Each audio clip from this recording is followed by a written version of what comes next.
how does old compare to new? Let's find out.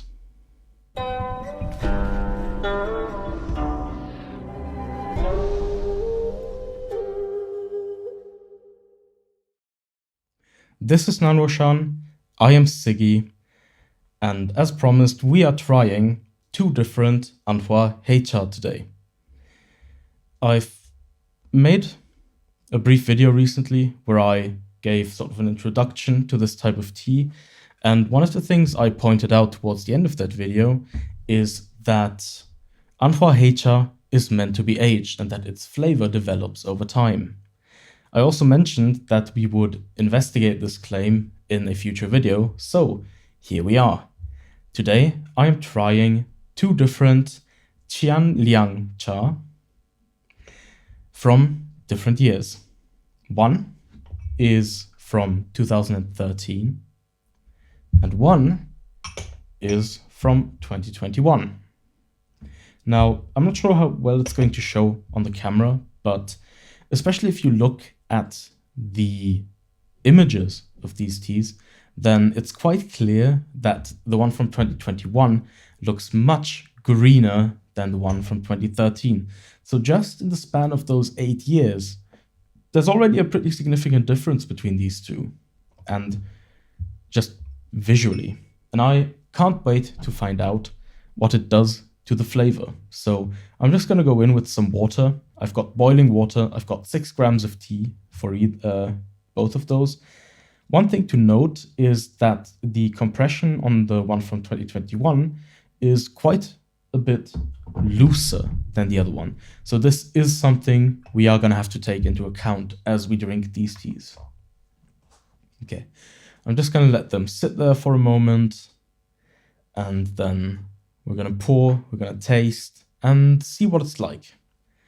I am definitely curious about those two. This type of tea is certainly quite appealing to me. Okay, so we can already see this one coming apart a little bit, whereas this one is basically just all leaves already. So to account for that, when we usually go for regular steeping times, I'm just going to decant this one already. Oh, that was maybe a bit too tight of a seal. There we go. And then as we decant this, I'm going to wait for the other one to spread its wings a little bit. Okay, that looks good. Slightly smoky smell coming from this, but there's also kind of a hint of almost caramel, I'd say, or something. Definitely a certain sweetness to it. Obviously, it's also like woody and spicy and a bit darker. Definitely a nice flavor profile. Flavor, what am I talking about? A nice fragrance profile. All right, let's see. Yeah, this one definitely making some progress. I think we can decant it pretty soon. All right, yeah, that looks good. They felt fairly comparable in terms of the pour. Yeah, mellower. Not as aromatic as the other one. Not that many sort of peaks, but a really pleasant impression so far. Now, visually, what can we say about these two? I'd say it's fairly easy to see that the one from 2013 is a fair bit darker. This one already goes more into the direction of like orange, whereas this one is still solidly amber. We've already talked about the smell. We've kind of looked at the differences in leaf color. So I'd say let's get in there, let's give them a taste. I'm going to start with the older one because I think that one's going to be more mellow. But let's see what we get.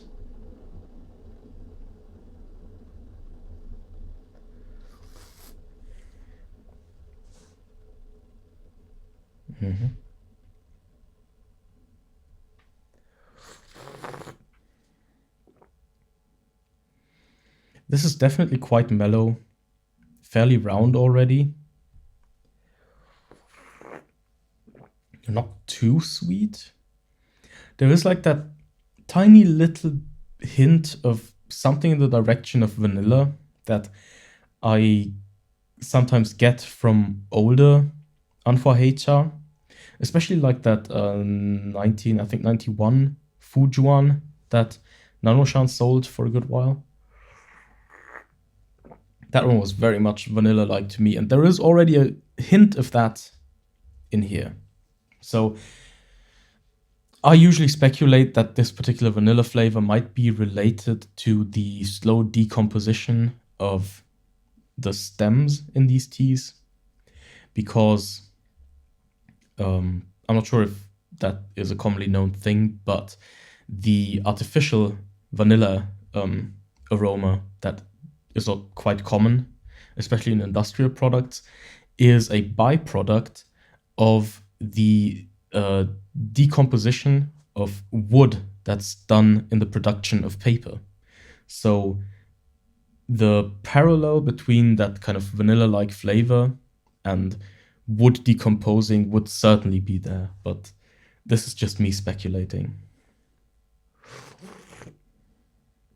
This one, definitely kind of smoky up front, but it really does have that, like, it's smoky, but it's also sweet, quite sweet actually at the same time, and yeah, certainly more fragrant up front. I am gonna do a much longer steep with these Hei Cha for the second one, because they are supposed to be able to take that. So I'm just gonna get that started right now, and then we'll see what it's like after we finish this first one. Okay, so second steep here, second steep here.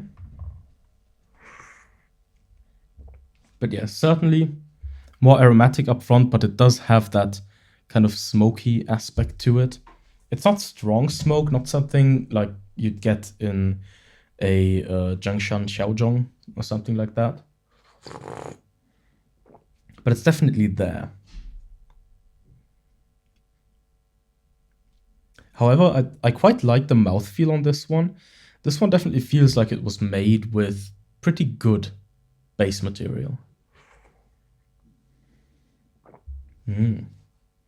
Yeah. Once you get used to that light smokiness, this is actually quite delicious. I like this. And I feel like once these peaks that are present at the moment mellow out over the course of several years, I think this is going to be a really good tea.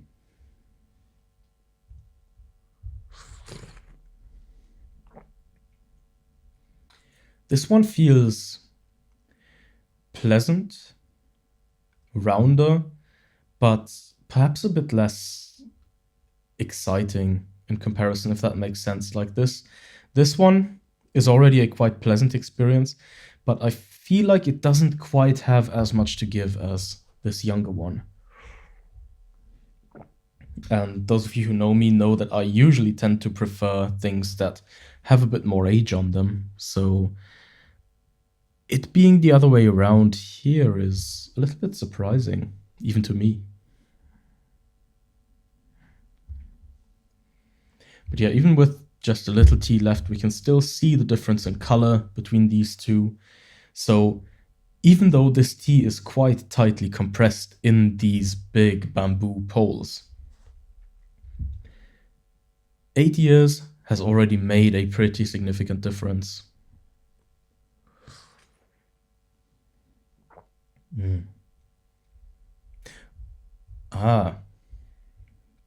Okay. I was just about to remark about the mouthfeel of these teas, but then I remembered that the compression on this one was also looser than on this one. So this one came apart more quickly, which of course also means that it released more things into the tea soup. So perhaps, unsurprisingly, I like the mouthfeel on this one a bit better, but part of that might be related to this tea not quite having come apart yet. So we're doing this long second steep to hopefully bring them to kind of the same level in that regard, and then we are gonna reevaluate this particular point.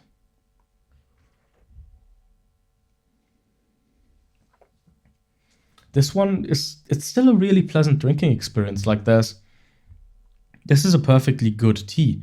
Very pleasant, very comfortable to drink. What we expect from a Hei Cha in general. Its only kind of downside exists in comparison to this one, where it doesn't quite seem to come with the same highs as the Hei Cha from 2021. All right, but we've finished our first steep of these two. These second steeps have been going for quite a while now. And yeah, look, this one has definitely properly come apart by now, so I think we can expect a much fuller and richer steep of the 2013 Qian Liang Cha. This one, still the same as before. We also got a long steep from it here, so it's gonna be fun to compare. Yeah, I think you can already kind of immediately see how this tea has gained quite a lot of body on the second steep. But this younger one is not falling short of it either. Both of them have a lot to give. Okay, let's quickly finish the first steep so we have some fresh impressions before we get started on the second one.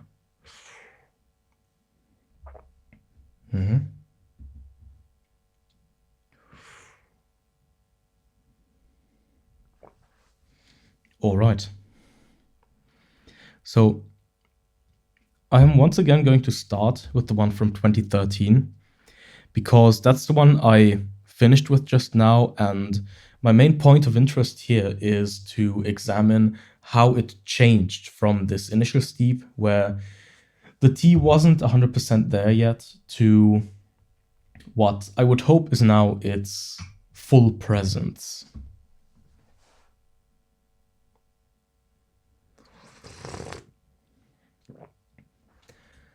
Yes, oh, this is good. Okay.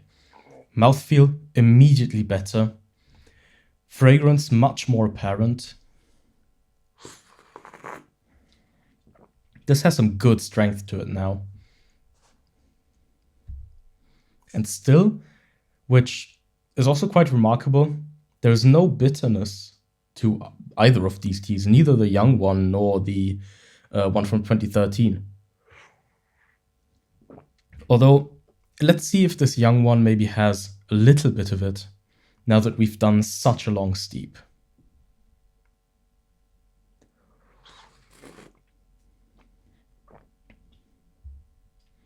Still no bitterness.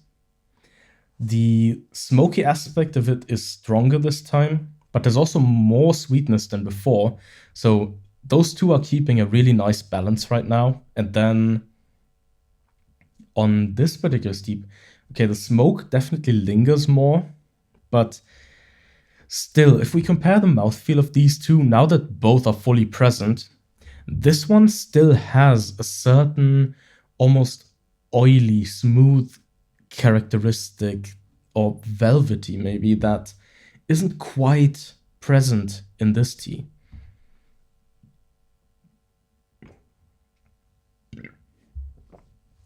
When both of these teas are present, they are both very, very nice, but I think this one might have been made with higher quality base material because there is the certain characteristic of the leaves that's reflected in the mouthfeel of it that this one can't quite seem to reach.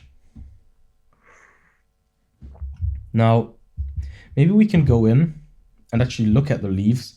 If you remember, one of the things I said in the initial Unfor Hei Cha video is that a good visual indicator for quality is to look at the amount of stems that are present in these teas. And if I look at this one, then we can definitely see like couple. There's one here on the thing. I dug one out here just now. So we definitely see a few stems being present in this 2013 Qian Liang Cha. Now, what are things like this one? I do spot a stem here, but digging through the leaves, it seems like these leaves are larger, more whole, and there are fewer stems in comparison. There definitely still are some, and that's not a bad thing. Like, the stems in general are an important factor in producing the flavor of a tea. Stems often add sweetness, for example, but it should all be in a certain balance. And I think just going by visual appearance between this tea and this tea, let me see if I can bring them a bit closer to you. I think that the 2021 Qian Liang Cha leaves us with a better impression. So this might generally be just a tea that's slightly higher in quality.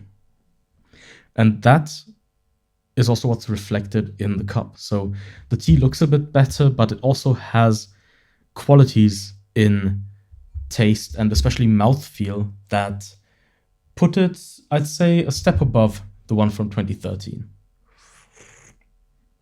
Though this, again, is by no means like a bad or mediocre tea or anything. This is very pleasant, very enjoyable, and it's quite apparent what this, even relatively small in terms of tea, difference in age does. But this just being made from better material honestly makes me look forward to enjoying this one again in perhaps like 2030 or something. Because once this has a bit of age on it, I think it's going to be just an excellent Hei Cha. Yeah. And especially once it loses like a bit of that smokiness, this is going to be really excellent.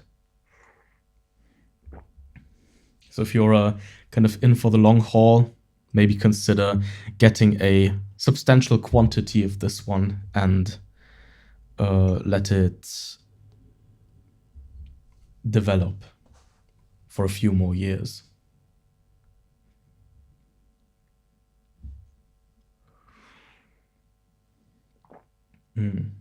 Still, the mouthfeel on this is really good, and I really love that vanilla note that's emerging in the background. I think this one is also on a good trajectory, and it probably has a few more decades to go. But I think it's also going to be a really nice tea, and with this one, we're already closer to seeing where it's going to go. With this one, it's still a bit uncertain in that regard. But its initial showing is already very promising. So, if you enjoy what I'm doing here, these comparisons, learning a thing or two about different types of tea, then please consider subscribing to nannuoshan, leave a like on this video, leave a comment if you have a moment, maybe tell me about your experience with either Qian Liang Cha or Qian Liang Cha, or any other kind of Anhua Hei Cha. Also, make sure to join our Discord, because that's where a lot of stuff is happening every day. We have a fun little community there, and we'd love to have you around. So, this comparison is done for now. I hope we all learned a bit about the sort of differences that present themselves between younger and older Anhua Hei Cha. And maybe you can also replicate this experiment at home or something similar. I'd love to hear your results. Thank you for watching, and goodbye.